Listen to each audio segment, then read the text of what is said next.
I am an observer. That is my official designation within the Joint Task Force.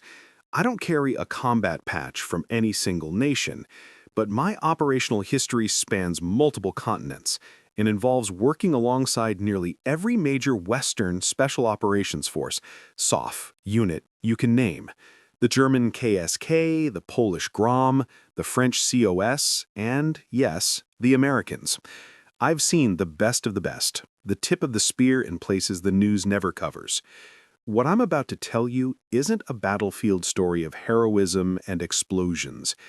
It's quieter, darker, and infinitely more profound. It's the story of how our collective European ego was annihilated in a sterile training facility, and how the resulting silence became the single most important lesson our elite coalition unit ever learned. The setting was one of our secure, classified training hubs, a labyrinthine complex built to simulate every conceivable close-quarters combat CQB environment. Our unit, let's call them Europe SOF, was comprised of hand-picked operators, each a legend in his own country. We were young, physically dominant, and absolutely brimming with confidence. That confidence wasn't unfounded. We were riding a wave of spectacular success. For 2 solid years, we had dominated every internal competition, every counter-terrorism simulation, and every hostile-on-hostile exercise. Our scores in the kill house were consistently faster, cleaner, and yielded 0 simulated casualties for our side. We had refined dynamic entry into an art form, explosive speed, overwhelming violence of action, and flawless 4 to 6 man coordination. We considered ourselves untouchable.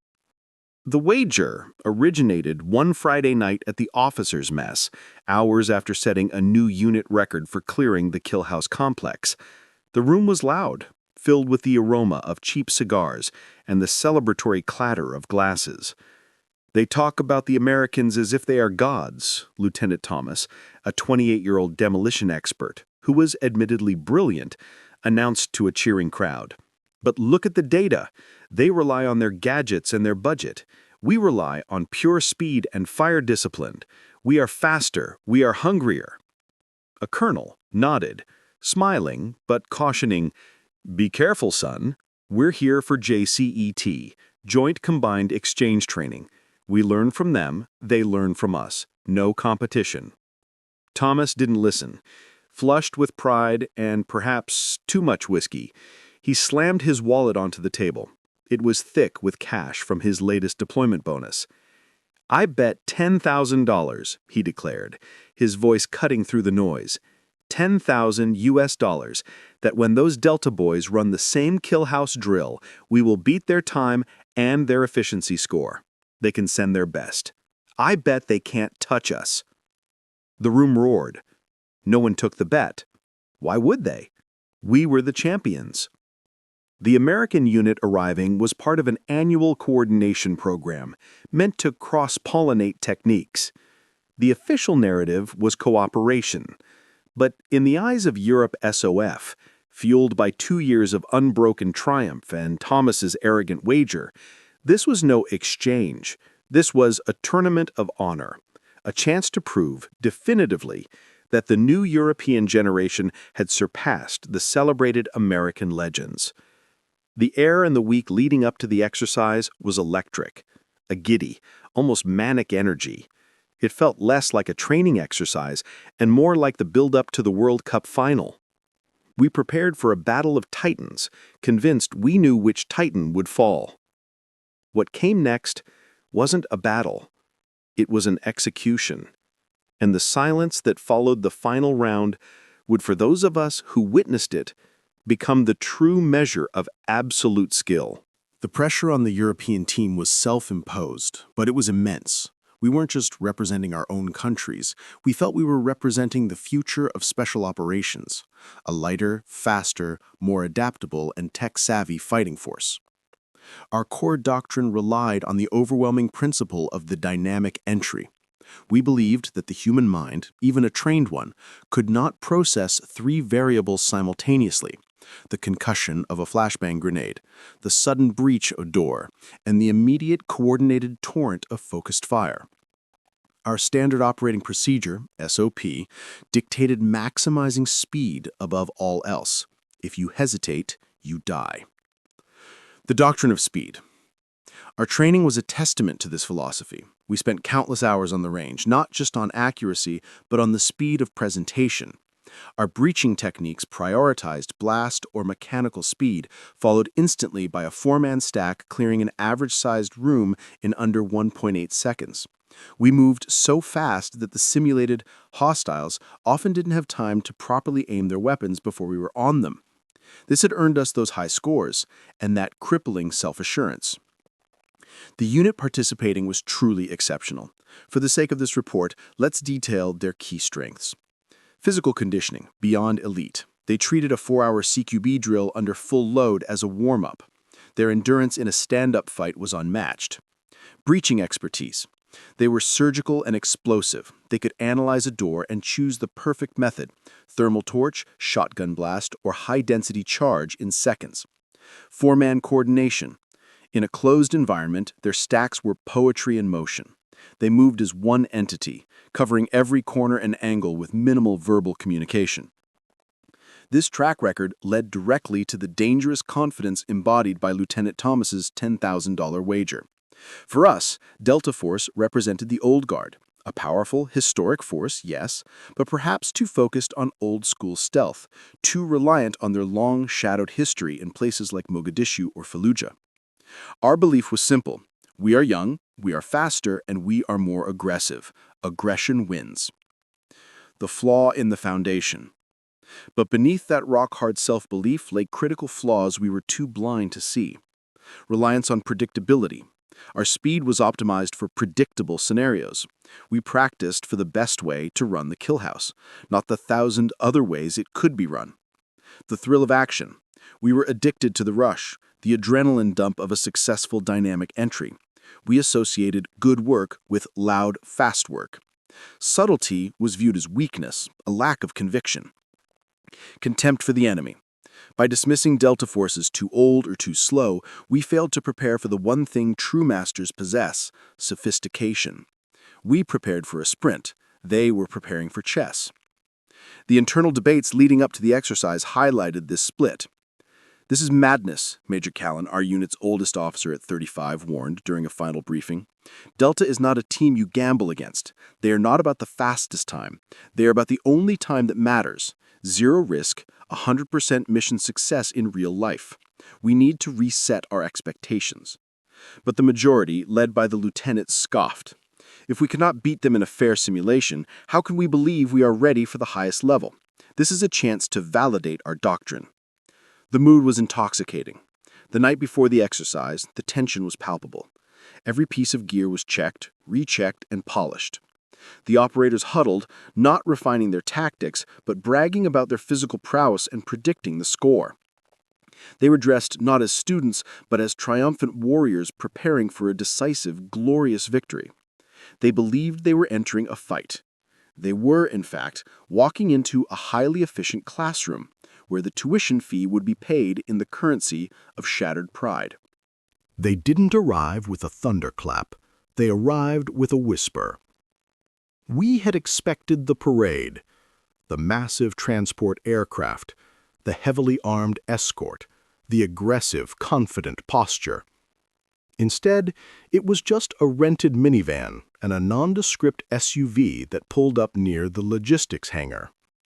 Out stepped a group of men who, if seen anywhere else, you would instantly dismiss as contractors, off-duty bikers, or maybe a very serious hunting party. There was no logo, no flag patch, no insignia visible. Their gear was functional, not fashionable, worn, faded, and customized in ways that screamed, "I fixed this myself in a foreign garage." There was a profound, almost aggressive normalcy to them.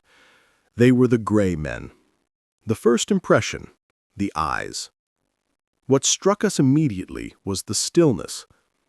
Our men buzzed with nervous energy, constantly checking their equipment and shifting their weight. The Delta operators were perfectly still. They didn't brag, didn't joke, and didn't even look at our impressive array of European hardware with curiosity. The only thing that betrayed them were their eyes. They were deep-set, calm, and utterly devoid of pretense. These weren't the eyes of men who spent their lives in brightly lit training facilities. These were the eyes of men who had spent too many nights staring into nothingness, hunting shadows in nameless villages. They carried the heavy, quiet confidence that only comes from true, non-negotiable experience. They were observers of the world, not participants in its drama. They moved with an almost unnerving economy of motion. When one operator reached for a water bottle, the movement was precise, minimal, and silent. Our team's movements, in contrast, suddenly felt clumsy, loud, and inefficient. The preparation divide. The stark difference in preparation was a foreshadowing of the disaster. Our side. Table talk. Loud, animated debates around large, multi-screen tactical displays. Arguments about secondary breach points and fire zones. Passionate, but chaotic. Gear check. Excessive polishing and detailed visual checks. A focus on having the newest, shiniest equipment. The Delta side. The silence. They stood around a small whiteboard, occasionally drawing a single, simple arrow or a circle. There was no argument. The lead operator would simply ask a question, and the others would nod. Gear check. They performed silent, deep-dive checks of their weapon systems. They weren't checking if the gun was clean. They were checking the feel of the safety switch, the smoothness of the bolt, the things that mattered when failure meant death. They looked like a group of highly specialized mechanics preparing a complex machine, while we looked like enthusiastic athletes preparing for a game. The quip that killed the laughter. During the initial joint briefing, our major made a clumsy attempt at breaking the ice, referencing the lieutenant's $10,000 challenge, without mentioning the amount, of course.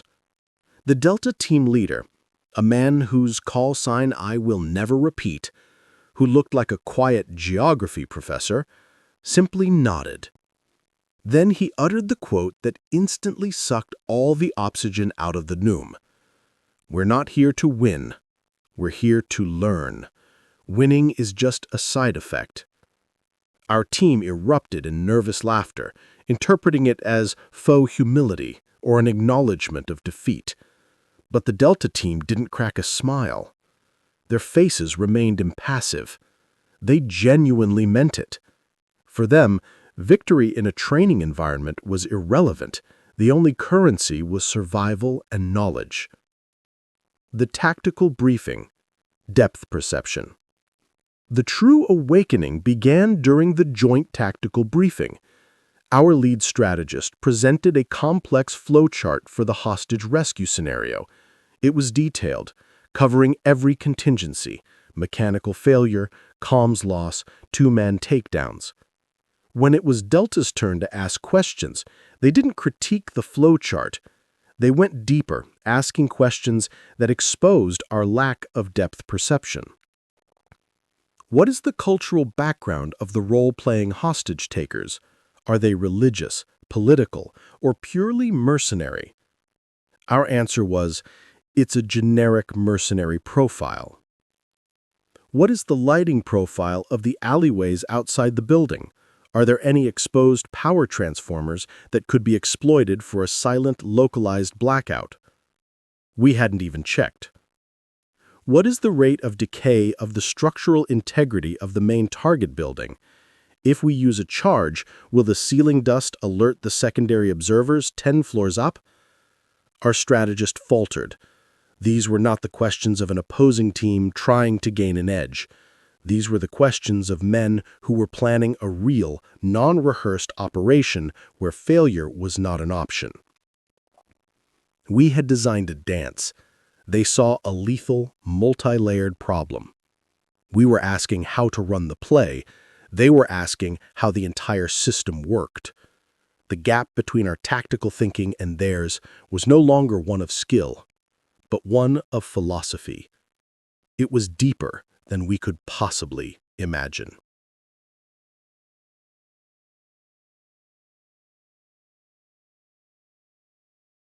The exercises were structured into 5 distinct scenarios, each designed to test different facets of SOF capability.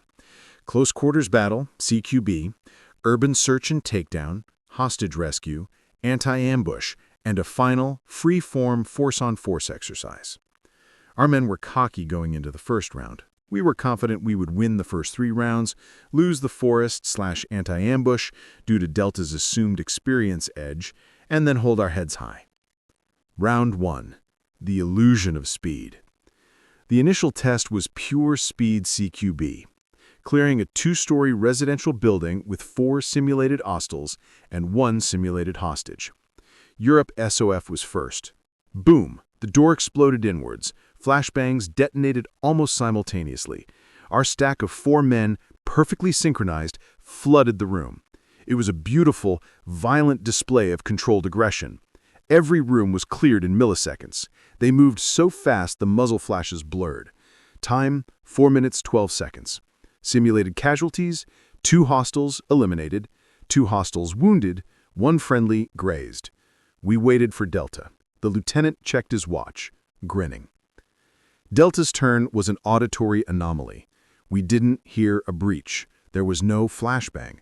On the camera monitors, the door simply opened. Not slammed, opened. Instead of running, Delta operators flowed. They were low, tight, and silent. Their movement wasn't fast in the conventional sense. It was effortless and relentless. Our team relied on speed to overcome the enemy's reaction time. Delta relied on silence and angle superiority to never give the enemy a reaction time in the first place. They utilized the negative space, the darkness, the corners, the acoustic shadows to their advantage. They didn't run, they simply vanished from one point of cover and reappeared in the next. They were shadows wearing armor. Time, 5 minutes 30 seconds, slower than ours. Simulated casualties, 4 hostiles eliminated, 0 hostiles wounded, 0 friendly casualties, 0 collateral damage. The score was 0-1. The lieutenant's smile evaporated. We were playing against professionals who understood that the true battlefield was the opponent's mind. Round 2. Exploiting the mindset. The second round was a search and takedown in a complex market simulation. This tested patience, tracking, and urban cover. We wanted to blanket the area quickly, isolating and cutting off escape routes, relying on technology, drones, and thermal. We moved fast, shouting warnings and orders, prioritizing the capture. Delta watched us fail. When they entered, they immediately disregarded the direct route. They moved through drainage tunnels and over rooftops, ignoring our established traffic patterns. The Delta team exploited our mindset. Knowing our tendency to speed, they planted subtle psychological triggers, a discarded radio, a partially opened window, a false trail. Our team reacted to the illusion of a fast-moving threat, chasing ghosts and splitting our 4-man teams into 2-man cells. We were lured into a position where we were exposed and overcommitted. The debrief was brutal. Your communication was too loud. Your formation was too predictable. You reacted to the perceived threat, not the actual one. The Delta team leader stated calmly. 0-2. We were playing against professionals who understood that the true battlefield was the opponent's mind. Round 3. Surgical precision versus brute force. The final morning test was a hostage rescue scenario involving multiple rooms and armed guards. Europe SOF chose the familiar high-risk dynamic entry. Breach the main wall, simultaneously neutralize the guards, and secure the hostage. We were faster than ever, driven by frustration. Result? Hostage secured, but 1 simulated hostile survived the initial torrent and managed to shoot the hostage twice before being neutralized. Hostage status: deceased. Delta's approach was a masterclass in surgical precision. They used no explosives. They secured the building perimeter, waited 20 minutes, and then, using a silenced entry method, later revealed to be simply lubricating the door hinges with a squirt of oil, they entered from an unseen angle. They took down the first two guards with synchronized, suppressed shots to the head. The main hostage room was approached not with a crash, but with a slow, deliberate peel around the doorframe. The final guard was eliminated before he realized a threat was present. Time? The longest of all attempts. Hostage status? Secured, 100% unharmed. 0 to 3. We had chosen the fast way to die. They had chosen the slow, guaranteed path to survival. The difference between competence and mastery was becoming agonizingly clear. Our unit was silent, but the humiliation was deafening.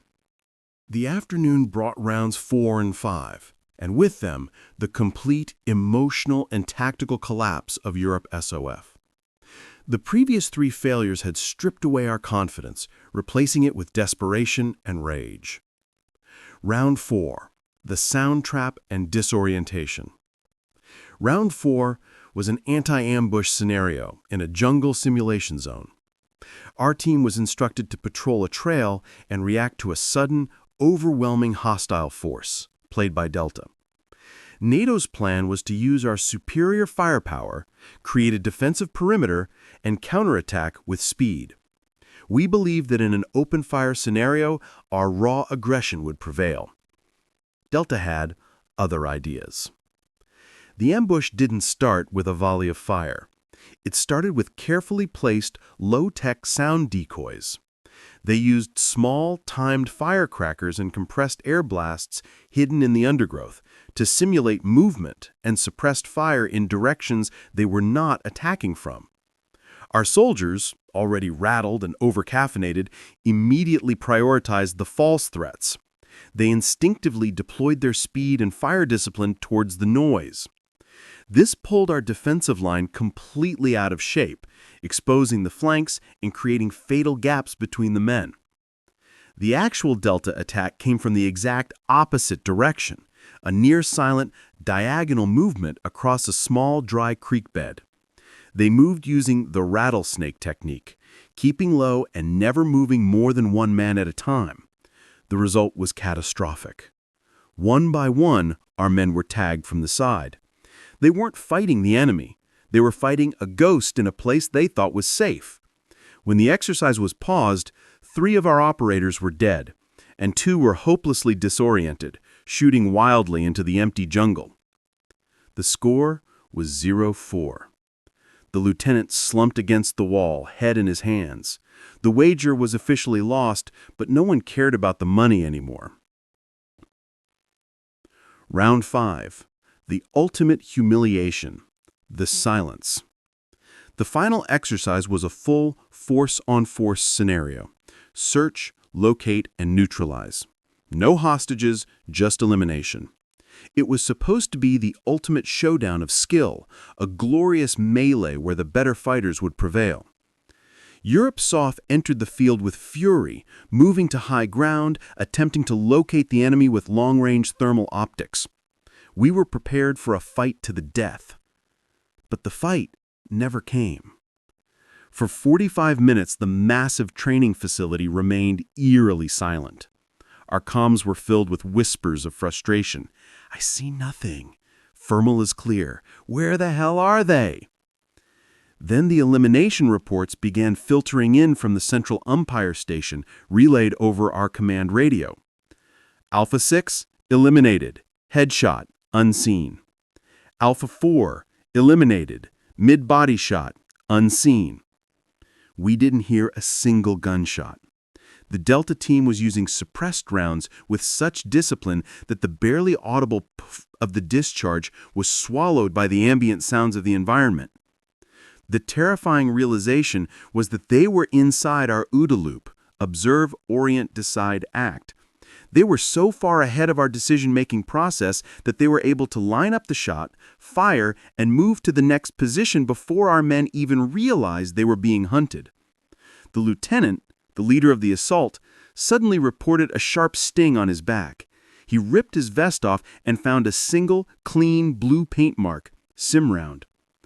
"How?" he whispered into the comms. "I was watching my 6. I was completely clear." The umpire's voice crackled. "Alpha 1 eliminated. Takedown initiated at 10:45:03. The operator was standing behind you for the last 20 seconds. 0-5. Clean sweep. Absolute, clinical, non-negotiable failure." The silence that followed the final end X whistle was the heaviest sound I have ever experienced. Our men stood there, weapons limp, masks off, breathing heavily, not from physical exertion, but from the spiritual shock of realizing they had just gone up against an absolute apex predator and hadn't even smelled its breath. The $10,000 wager was never mentioned again. It had ceased to matter. The aftermath was subdued, almost surreal. We were not just defeated, we were intellectually dismantled. No one brought up the $10,000. The money, once the symbol of our collective pride, now felt like a cheap and meaningless distraction. The sense of shame was so profound that speaking of the bet would have been an act of cruelty. Lieutenant Thomas, pale and shaken, simply collected his gear without meeting anyone's eyes. He didn't need to be told he owed the money. He knew he had lost something far more valuable than cash. The most humbling part of the entire experience was Delta Force's reaction. They did not gloat. They did not smirk. There was zero sense of triumph or superiority. They treated the entire exercise as a routine job well done, followed by the compulsory, tedious debriefing. As our team packed up, the Delta team leader walked over to our major. He didn't offer a patronizing pep talk. He offered genuine, professional respect. "Good run," he said, his voice flat and calm. "You guys are solid. You have excellent speed and fire discipline. You focus well on the threat. You just need to look for what the threat doesn't want you to see." He specifically pulled aside the lieutenant and spent 20 minutes showing him on the field how they had used subaudible frequency generators to mask the faint sound of their breaching, and how the lieutenant had been so focused on the noise of the primary attack that he completely missed the soft probe from the secondary element. It was a lesson in perception itself. The great lesson learned. The European team walked away with a lesson that no amount of training or technology could have taught us. The chasm between skill and true experience. We had skill, raw, honed physical ability. Delta had experience, the kind that teaches you not to fight the enemy's strength, but to fight their psychology, their exhaustion, and their predictable training. We had mastered the drills. They had mastered the war. The necessity of subtlety. We learned that the fastest way to do a task is often the quietest, most subtle way. The brute force approach, speed and noise, is often a shield for a lack of sophistication. True mastery is silent. The fallacy of aggression. Our hyper-aggression was our undoing. It led to predictable movement and rash decisions. Delta's cold, calculated patience was the ultimate form of aggression. It allowed them to dictate the terms of engagement and guarantee a decisive victory with minimum effort. As the Delta team prepared to leave, packing their worn, anonymous gear back into their ordinary van, their major offered the closing statement, a quote that would later be laminated and posted in every barracks of our joint unit. "There's no such thing as superior force, only superior preparation." They left as quietly as they came, taking only the knowledge they gained, leaving us with our shame and, ironically, a far more valuable prize, the blueprint for how to truly become the best. We were no longer cocky champions, we were humbled students. Years later, that training day remains the single most impactful event in my military career. It was more educational than any deployment and more devastating than any physical wound. From my detached position as an observer, the primary value I drew from the incident was the indispensable quality of humility. We had become so good at winning that we had forgotten how to learn. Delta Force, the most celebrated fighting unit in the world, walked in with the stated goal of learning, and they left having executed a perfect lesson on why that mindset is non-negotiable for survival. When you think you know everything, you become the biggest threat to yourself. The subsequent months saw a profound shift in Europe SOF's doctrine. Loud arguments in the briefing room were replaced by long periods of contemplation. Our speed drills were replaced by flow drills, exercises focusing on silence, peripheral awareness, and angle domination over raw velocity. We began practicing clearing rooms with the lights off, relying solely on touch and acoustic memory. We stopped training for the best outcome and started training for the safest outcome. A lasting respect. The respect I hold for both forces is immense, though it changed radically that day. Respect for Europe SOF. They were courageous. They had the strength, the stamina, and the peerless team spirit necessary to compete at the highest level. They were a powerful, aggressive fist. But they were still evolving. Respect for Delta Force. They were the masters of their domain. They were the embodiment of calm, precision, and sophistication. They are not a fist. They are a finely tuned scalpel, wielded by a surgeon who has seen the worst the human body can endure and knows exactly where to cut. They won not through physical domination, but through intellectual superiority and emotional detachment. The unspoken lesson that day was simple, yet profound. No one is unbeatable. Every chain of command has a weak link, and every doctrine has an Achilles heel. Our heel was pride. Delta's genius was finding it, exploiting it, and demonstrating the failure with clinical objectivity. The silence that day was not the sound of surrender.